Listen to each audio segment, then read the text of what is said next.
My name is Myrna. And I'm Yvonne. We've known each other since the early 70s, when we're both involved with a fashion business together. That's right, Myrna. And we found we shared a lot in common. But this project today is about marriage. The overall project is stories for and about women, but today we're looking at marriage. Why did you get married? Well, I got married because of pressure. Okay. Everyone asked me, why wasn't I getting married? So what difference for them did it make, you being married or not married? They wanted me to be like them. Okay. I got married at 28, which was quite late. And I didn't have a white dress, nor an ivory dress, a blue one from Beaver. Where did you get married? Kensington Catholic Church. Never been in it in my life. I'd never been in a Catholic church when I came over. Never went near one. Yes. As soon when I just left Ireland, that was it. Well, let me just tell you, first of all, why I got married. The person I'd been living with, his father, was so distracted that I was pregnant and not married that he nearly got killed by a bus. So the person I was living with said, I can't have my father's death on my hands. Let's get married. So I had a registry office wedding. Our beloved son came to the wedding. Fine. How important was the ring for you? Ring was important because I never got yellow gold. I got white gold, which was strange at the time. For me, I didn't want to wear a ring. I refused to. Even though I did get married in a registry office, it was a symbol of being bound to the man. A man didn't legally have to wear a ring, but the woman did. So for me, it was a political thing in a way. Well, I did that on my second husband. What were your expectations and what were the reality of the first husband? The reality was that he wasn't going to change the day after we got married. I knew exactly what he was when I got married. Which was? He was an alcoholic. Okay. I didn't actually say that at the time.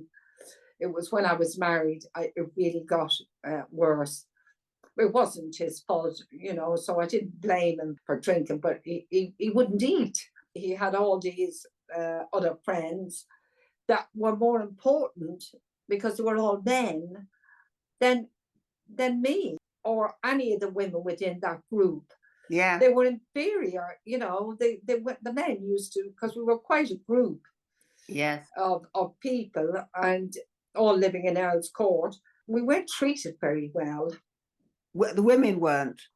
No, because the men were putting it about everywhere.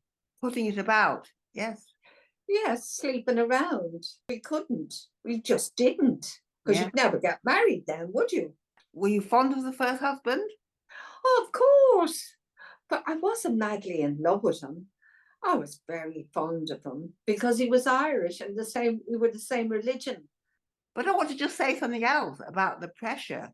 We're part of a Middle Eastern community in London, his family, and they sent all the so-called wise men to advise us to get married. And the only reasons they could advise that it just wasn't legal. So the legality of getting married, in fact, did have an impact on me, because years later that I was married and I wanted divorce, if I hadn't been married, I would have had no rights whatsoever. The impact I had was that when the split came, it was I moved out of the marriage, of the house, and it was quite lonely because it's now a different ball game. I've got a ring on my finger. What do I do now? How did it feel not being married? Quite honestly, there was a lot of freedom. I got over it eventually, and I put my whole life into my business. Okay.